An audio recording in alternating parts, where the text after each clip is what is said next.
The title is Mirroring Misogyny in Joseon, Megalia, Wamad, and Korea's Feminism in the Age of Digital Populism. So if you look at this title, you can see Choseon, we know, hell. I think you heard quite a lot about Joseon by now if you study Korean studies. Joseon, so Choseon is a before colonial time of dynasty in Korean history, right? Where society has been highly classified by class. Then here I put title as a mirroring misogyny. So misogyny is, hating woman. And mirroring misogyny could be the feminist activist action against misogyny as a mirroring misogyny to the pervasive misogyny in a society. And the case is actually Megalian. They call themselves as Megalian online in 2015 to 2016. And then the feminist activist group online, they did not agree over transgender issues. That actually reflects the real world anywhere in the world. Actually, among feminists, they agree or disagree whether whether they should include transgender into feminist group or not. It matters. They consider whether they should be purely born as a female, etc. So that because of that, they've been, divided from Megalia toward later Wamad. So Wamad is more radical activist group online. If you actually Google Megalia and Wamad, they both are written as this is a criminal group. So this is quite interesting how online feminist activist group become criminalized. So I will show you how they did in this class. So basically, this is about Korea's feminism online movement in the age of digital populism. So digital populism is another one I've been working on for quite a long time. Many are familiar with populism. So populism meaning people in the center. So that's ideology believing in people in the center. That can be, if you think about ideological spectrum, it can be on the right spectrum, right ideology, let's say liberal democratic ideology, or even far right. That can also connect it to socialist or leftist ideology, to the far left ideology as well. So in this title, it shows almost everything here from misogyny and classified society in Korea, the feminist conflict, division among feminists over transgender issue, whether they should be born biologically woman or not, and Korea's feminist activism, obviously, online, in the age of digital populism. The reason why I added digital populism here is that I'm looking at online activism, meaning heated discussion online. Especially you are all very familiar now, right? You add your comment, and sometimes if you don't like it, you can actually put some nasty comment with a hidden identity. Sometimes if you do that at night, maybe after a glass of wine or pint of beer after, we can't do that anymore now at the moment with the lockdown. Scotland is still a lockdown stage. With a hidden identity in your room, in front of a computer, sometimes our emotion can be very aggravated, with a strong anxiety, and you pour that anger in the commentary section. And sometimes it doesn't have to be angry version, but you group your own by Facebook or elsewhere. You gather like-minded people gather together and you discuss over something. And then people can say, wait a second, maybe we should go out. We should have our voice to be heard to the parliament, to people broadly. Let's have action. Let's have a strike. Let's have a demonstration on the street. So digital populism is all about that. You think about us first versus the elite, the rich people, the people with the power. And then looking at majority of us, let's say 99% of us or 90% of us, dividing those top 10% up there, we should together do something together. So this is also, discussion from the online group and then moving forward to offline groups. So I call that as, the age of digital populism. Right, let me start. I'll start with the research design, having research question, and then explain about the background of the case. And as I mentioned before, Megalian's mirroring strategy against misogyny. And I move on to theories on populism plus digital populism. 잠시만요. 스크린이 안 보여요 지금. Hey guys, can you see the next the first screen? Yeah. Oh, Yeah. I can't see that. Yeah. Is that okay? Yeah. Sorry guys. Yeah. Oh. Can you see, or do you want to have it from? No, I can, I can change it, but Sure. Yes, it was changed. Okay, sorry, Youngmi, sorry. Yeah. No worry. Maybe you should edit this part for video. Yes, I will control. Okay, thank you.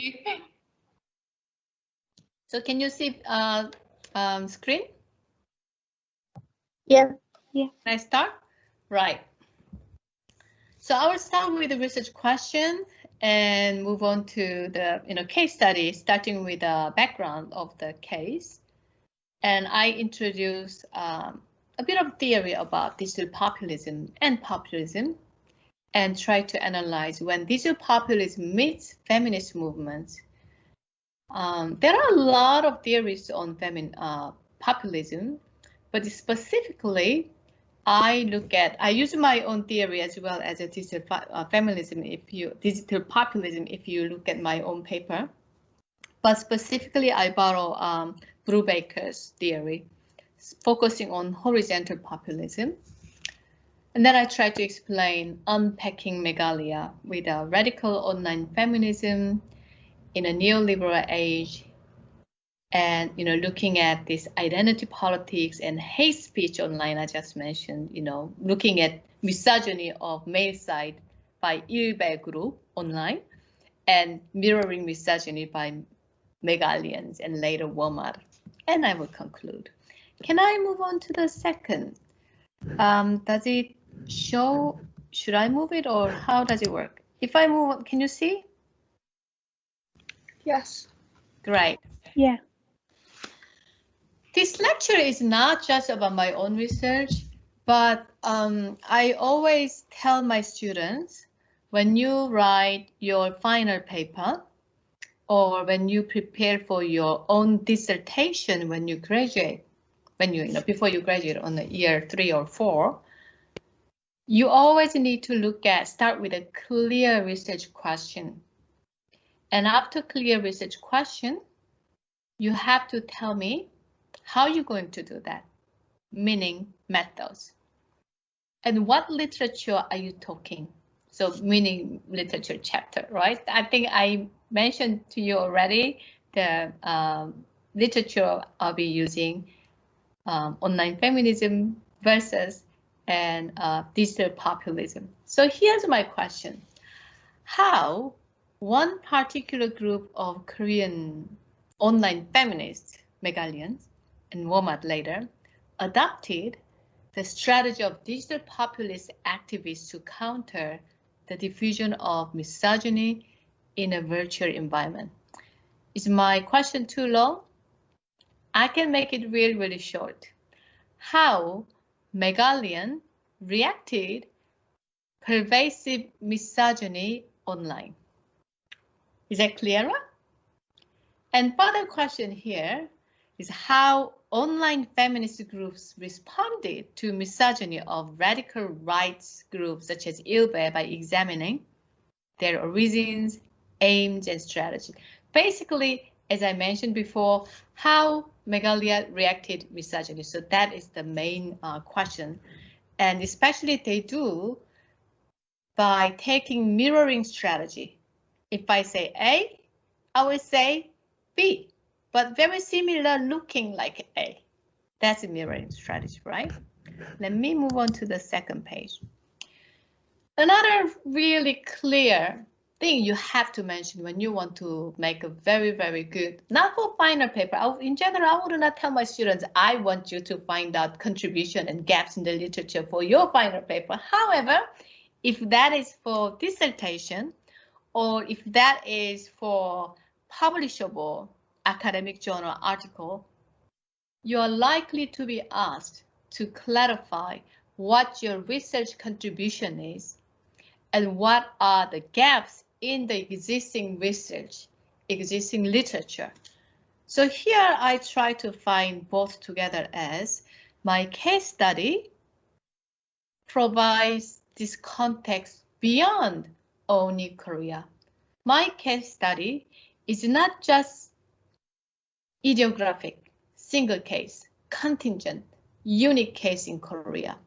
That actually can be reflected in many different countries when you look at online feminist activism. So that's the first thing I pointed out. The second one is theoretical contribution and also theoretical gaps in the literature. Interestingly, research or literature on populism and research on online feminism do not seem to talk to each other. So to be honest, I'm a very beginner of feminist academic. I'm a political scientist. I look at voting behavior or electoral engineering or populism, social movement. But I never actually look at the research on feminist side. Given that social science is huge in terms of research, feminist research is even bigger because, let's say, politics, party, voting, all this research, it belongs to social science, right? But research on feminism goes beyond social science. It goes to philosophy, broader humanity. It goes to philosophy, to history, to there's another one, I forgot the word, aesthetics as well. It's a huge, wide range of research has been done on feminism. But when they look at the similar things like the activism, online activism or feminist activism, their literatures are totally different from what I'm used to in political science. That's why I try to bring two different literature bodies that did not talk to each other, try to combine it together with the lenses of digital populism by looking at misogyny and the mirrored misogyny strategy. Another novel vantage I pointed out is to explore the rise of populism, not only Europe, North America, or Middle East region, but there's a more very, very vivid case here in Korea as well. So I pointed out the gaps and contribution as an empirical case study on Korea, especially on internet world. So I move on to the methods. As I mentioned that after you clear what question you have, the second one was what literature you are looking at. Therefore, you have to find out gaps and contribution. Now I'm moving on to methods. How am I going to do my research to answer those questions, how Megalia reacted pervasive misogyny in Korea. So how did I do that? I look at lots of literature first, those people who work on feminism, online feminism, and especially lots of research have been done in Korea about Megalia and Wamad. So I look at Korean and English archives, media archives as well, and I look at audio, video content available online as well. So I call that. I introduced this strategy. This is kind of a new method recently academics use as a digital ethnography. Normally, ethnography would be like anthropologists going to the field, talking to the people, feeling like the people involved in that area, and you understand and explain. But digital ethnography is something you do it virtually, online. So to understand the emergence of Korea's own Metoo movement. So Korea's Metoo movement has been very successful, and it actually arrived first in Asia after the US in 2018. Why Korea became the first one very active and successful in the Metoo movement compared to Japan or Taiwan and Hong Kong? Then later it spread. But why is it Korea was the first one? To understand such an active feminist movement, I'm arguing that maybe you should understand this Ilve-Megalia conflict that happened in 2015 and 16. Then you will understand what happened, why so actively working much better than other neighboring countries in Asia in 2018, right after the US. So my case study provides the analysis of interaction between early conquest by the movement for women's rights and gender equality and social backlash, meaning in late 1999, with the new government, Kim Dae-jung administration in 1998, that is actually the first political turnover from conservative government to liberal government, progressive government since democratization in 1987. Democratization occurred in 1987. Let's say electoral democracy was achieved by authoritarian, government stepping down. But the next government was, Roh Tae-woo, former President Roh Tae-woo, saying, I'm the ordinary person, but he was actually general officer. He was a soldier. So, and then next president, Kim Yong-sam, was opposition figure fighting for democracy, but he built a coalition with conservative, military legacies. Therefore, Kim Dae-jung administration was the first actually achieving political turnover from dominant conservative political environment into the liberal progressive government. After that, they started to have lots of reform agenda, especially with gender equality.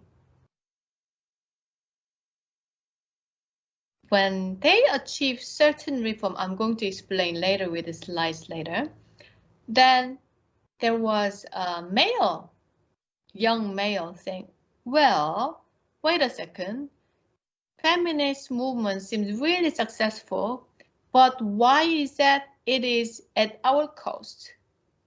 So I will explain later. So that is, there's a backlash by young male. So Megalia and Wamad, this case illustrates, Korea's digital activism very well. As I mentioned before, why do we call this rise of digital feminism? It goes together. The first one is technology. that is the time Kim Dae-jung administration put a lot of effort to make Korea as IT strong nation. Because of that, now Korea is #1 wired in the world. Almost everybody, 90, I have a figure in the paper. I don't remember the exact figure. If you are interested in, please read the paper. Almost 98%, I think, of people are connected. I mean, they use internet. And there's another figure, how many people are having smartphone. Very recently, let's say a year ago, not all, senior elderly people would have smartphone, but now almost everybody has it because of COVID. COVID environment. You need to register yourself if you travel around, or if you want to find, track and trace, COVID, etc. You need to have a smartphone. So now the figure of having owning smartphone is almost like 97, 98% in Korea, as far as I know. So that's one thing, the rise of technical, reform. The role of technology has been very, very pervasive. And another thing is globalization. South Korea faced financial crisis in 1997, but that was because of rapid globalization, policy. In Korean, they call it 세계화 policy during Kim Il-sung administration in 1993 to 1998. So you can see the government wanted to have, boost further globalization, meaning invite foreign direct investment into Korean bank, into Korean business. But when foreign direct investment comes with money in Korea, they will request a number of things. Your country is really behind if you look at gender equality. Can you improve something? Then we will invest money here. Something like that. So this is a big background about digital feminism. So as I mentioned this already. So Korea's world most wired society, and because of pandemic crisis, it even boosted even higher number of owning or accessing internet plus smartphone. And this become really, really successful in Korea. And now people are concerned about surveillance and privacy. So basically, the more widespread access to information technology becomes, the more citizens feel the urgency to express themselves and share unreflexively, freely, and in an unmediated, unmoderated manner, all sort of views on all sort of issues, meaning almost everybody wants to talk about it. But when they talk, they don't prepare, think, and then present like a professional way. They will just do that after a pint of, beer, and then just sitting in your room with the anger, and then they just comment, express themselves. Is that good, bad? That we need to discuss. So I think I kind of explained that already. Metoo movement has been very, very successful. First, we invited the very, very famous poet Goun, who I love his poems. He's very, very well known, but he was also accused of sexual harassment, verbal harassment actually, and another case was, there are a number of cases. The very recent one was the past former mayor, Seoul mayor. He was also accused of a sexual harassment and took his life. And another Chungnam mayor, An Hee-jung, is now in prison because his secretary reported his sexual harassment behavior. And you can see the new government here, Moon Jae-in administration, actually is born out of this candlelight vigil, started from online discussions. And now you can see, there's a debate whether this is good, having direct democracy, having people's voice, reflecting right away, or is that digital populism? So that's kind of debatable things. And, there's a strong impact on society and state relations here. I'm moving on to the second page. So what was the successful case by feminist movement? First, in 1992 in Korea, the Constitutional Court actually abolished that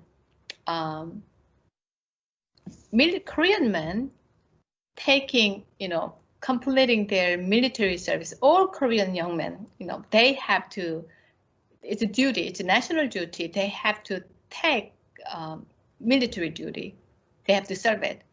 But because they do that, when they take civil servant exam, government exam to be a civil servant, that's it. If you want to be a judge, if you want to be diplomat, if you want to work for city council, you need to pass this exam.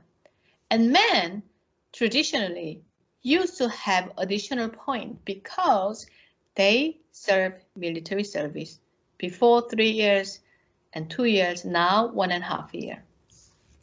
But by Constitution in 1999, they ruled it out saying this is unconstitutional. This is inequality for women. Why women should have a disadvantage taking government exam always lower than men? Because when you have, even final paper dissertation, when we look at marking, actually the marks, the discrepancies between students are not really high, just 1 or 2 points. And if women structurally have lower mark than men just because they did not have military service, it's not fair in terms of government exam, right? But at the same time, it's never fair for men as well because they spend their maybe most important time, youth, to military service. So they took this as, they took it very personally, saying, woman, if you want to be equal like us, why don't you serve military service, military duty? And woman will say, yes, I want to do that, change the law then. You see, there's a, conflict here already. And then they started to ilbe, meaning the daily best online in early 2000. They started to have this, atmosphere saying victimization of men. Why men are always victimized for convenience of women, etc. So you can see the pervasive misogyny, hating women online started from 2000 already. And feminist activists mirroring strategy only came 15 years later in 2015. In 2015, the TV program called 마녀사냥, meaning witch hunting. There's a very famous comedian saying, I don't like a woman speaking loud and thinking hard. And there has been, nationwide backlash by feminists saying girls go wild, speak loud, and think hard. And they made a t-shirt, they made a goodie bag, they make a banner on their Facebook or everywhere. They started to, act back over this. Girls go wild. And then there was a female got killed anonymously by a man who actually has a mental problem. So police station says that it's not about misogyny. It was just, the man having mental problem. But feminists took that as femicide. The girl at Gangnam Station public toilet was killed just because she's a woman. It could be me, it could be my sister, it could be my friends, it could be my mother. So they went out on the street after heated discussion online. So here is a strategy, how misogyny, how Megalian took mirroring misogyny strategy. I remember in early 2000, people were talking about Korean women as doenjangmyo. So doenjang is a bean paste. I actually love doenjang soup. And or kimchi-myo. I guess in this class everybody knows what kimchi is, right? So let's see what that means. doenjangmyo meaning material girl, relying on or expecting men's financial support for their luxury goods. So basically they are saying women are expecting their boyfriend or husband or any male around them to buy them expensive, products like Chanel bag or Louis Vuitton, etc. In Korea, there's a joke. Every 3 seconds, there are Louis Vuitton handbag walking on the street. And there's also another joke saying half of them are fake, which is true. So, so this is a typical misogynic word, saying doenjangmyo, meaning you may have very, very expensive bag on your shoulder, and you may drink Starbucks coffee, but actually Starbucks arrived in 1999, I think, at Ewha Women's University, which actually recently closed now. It's not doing good business. When Starbucks arrived, the price of coffee is more expensive than doenjang-jjigae, more expensive than lunch. So they are, making fun of this situation, saying you are eating doenjang-jjigae, the cheapest meal. However, to show off and your social standard, you are drinking Starbucks coffee, which is extremely expensive by then. I remember even Starbucks coffee is not really cheap even now, right? If you want to have a cheaper sandwich is cheaper, much cheaper than Starbucks coffee. So this is a result of neoliberal policy and globalization. If there was no globalization, Starbucks would not arrive in the UK, just stay in Seattle, right? So, so doenjangmyo is the typical nickname of woman, modernized, globalized, enjoying, material goods. But the problem they are pointing out is obviously young undergraduate students cannot buy Chanel products, right? So they are saying they are relying on their father in their early stage. And then later, after they marry, they rely on their parents without having a job. So that's why they are making this nickname. So what feminists did is that, okay, you call us doenjangmyo, I will call you 꽁치남. So that is Mackerel Pike man, so free rider who likes to do Dutch, who does not want to pay for woman's meal for date, or who can't do anything at home, just relying on woman doing housework, that kind of things. So if men call woman kimchi-myo, okay, we will call you guys kimchi-nam. So kimchi-myo is a woman judging men by their economic ability. So that goes vice versa, right? Kimchi-nam would be Korean men judging women by their appearance. So there's also even more vulgar words like a 씹치남, and there's another 개념놈, 개념놈. So you can see, what it means. So you can have a look in detail how they did the mirroring strategy. And another one, I don't know how many of you actually read Kim Jeong-bon in 1982. In her book, translation version is Mom Roach, actually, Mamchung. Mamchung meaning mother having Starbucks on her hand and having, baby strollers in another hand, not having a job. So they call mother without job, taking care of baby as a mom roaches. And the Kim Jeong-bon in 1982 is about young woman over pervasive misogyny. She ended up having mental problem. So if you haven't read it, please read the book. There's also a movie as well. So if you can, that would be nice. And mirroring strategy would be here, 에비충, 허수아비. So meaning scarecrow daddy, who cannot do, like, or invisible daddy, man who does not do any housework at all. So there are more cases. I'm not going to talk about it. And, men always, judge women's appearance. And then if women are pretty with a plastic surgery, they can say, oh, that's 성괴, meaning plastic surgery monster.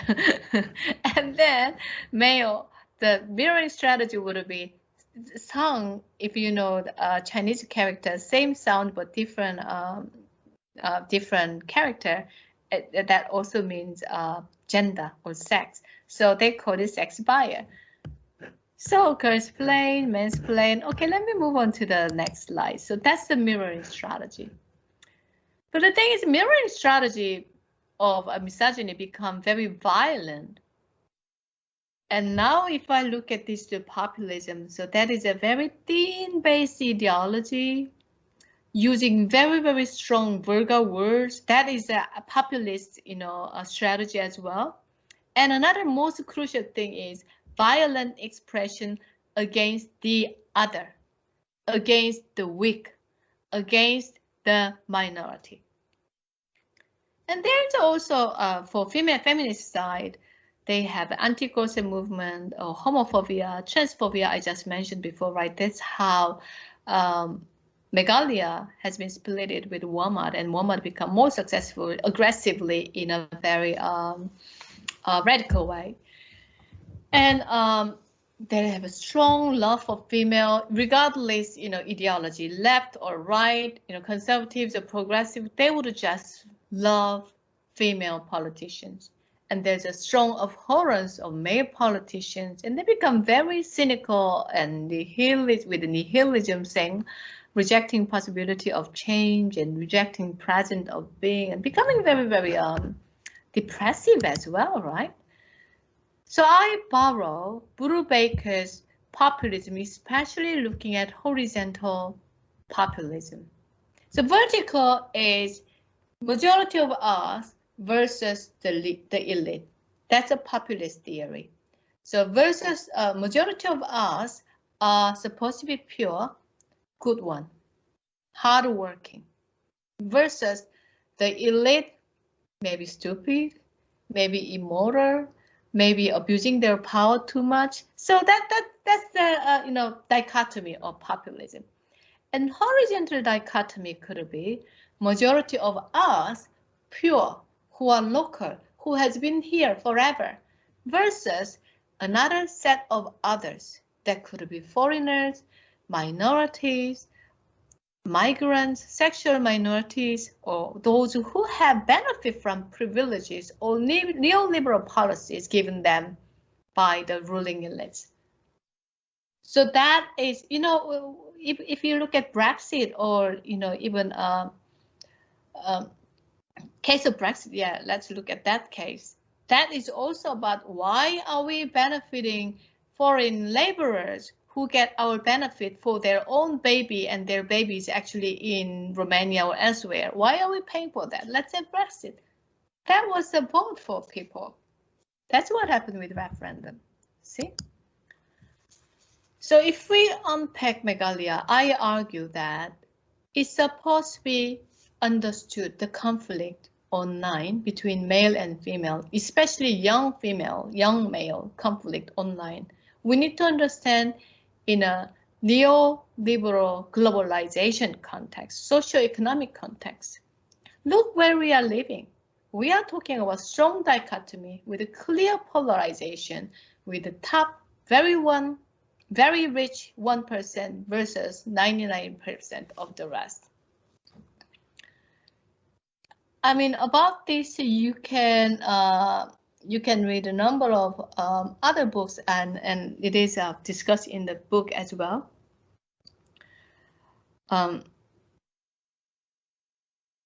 Sorry, I kind of lost line. So if you look at this polarization and inequality, yeah, I just mentioned polarized society. Please read a bit further on this.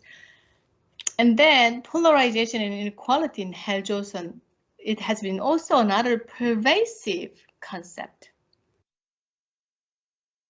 and there's no job for young people. They graduate, they work really hard to enter university, and then when they finish, sometimes they get lots of debt to pay for university tuition, and they only got left with lots of debt for their education, and there's no opportunity to get a job. Is that only the case of Korea? No, globally. So generations, young generation are at a loss. In Korea, they started to talk even 10 years ago, saying they give up 3 things. Job, they give up job, they give up dating, they give up marriage. And now, it's not, they call it N generation, giving up numerous things. Not just job, dating, marriage, hope, or having children, or buying house, and etc., and etc. It becomes numerous. If we look at actually there was a backlash saying young male saying there has been a lot of unsatisfaction, saying feminist has gone too much, they've been too successful. But if you look at the data, that is not true. At the World Economic Forum's 2020 Global Gender Gap Index shows that Korea is actually top 10 largest economy in the world. But if you look at gender gap, it is only 108th. And women's economic participation, that ranks only 127. And you see, these figures are very bad. Health and survival is quite good as number 1. There's other data looking at, if you look at this economically active population, female are obviously having less job than male. So female did not steal male job. And this is a university graduate. You can see the younger one, actually female has more university degree than male from 20 to 29. If you look at that, then again, they have less jobs. So I will conclude. So I examine the case study of Megalia, and I try to introduce populism theories, and I argue that we should explain that as socio-economic context. They are not having job security, especially with flexible job market. The youth having just 2-year contract or hourly paid. So that's where we are.